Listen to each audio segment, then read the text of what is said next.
আমি একটা তুই চাই, একটা সত্যিকারের তুই চাই, যে জানবে আমার পুরো ভিতরটা, জানবে আমার লুকানো সব দোষ, আমার বদমাইশি, আমার নোংরামি, আমার কলঙ্ক, যে নিজে থেকে আমার ভুলগুলোর অংশীদার হবে, আমার পাপগুলোকে অর্ধেক করে লিখে নেবে নিজের খাতার প্রথম পাতায়।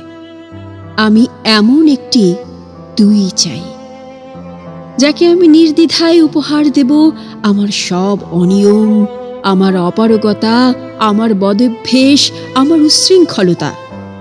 আমি পিঠ চাপড়ে তার কাঁধে তুলে দেব আমার অসহায়ত্বের ঝুলি, আমার একাকিত্ব, আমার নিঃসঙ্গতার কষ্ট, আমার দুশ্চিন্তা, আমার হতাশা, সবগুলো ঝাড়ুদারের মতো কুড়িয়ে নিয়ে সে বাঁধবে মস্ত বড় এক বস্তা।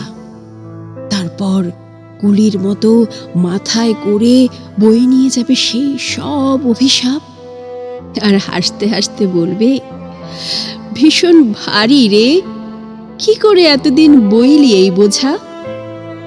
তারপর ঠিকানা ছাড়া পথে হাঁটতে থাকবে অসীম সমুদ্র পর্যন্ত। সাগর পাড়ে এসে প্রচণ্ড শক্তিতে ছুঁড়ে ফেলে দেবে সেই বোঝা। ঠিক সাগরের মাঝখানে হারিয়ে যাবে আমার সব অভিশাপের ঝুলি। আমি ঠিক এরকম একটা তুই চাই, যে কোনোদিন তুমি বা আপনিগুলোর মাঝে হারিয়ে যাবে না।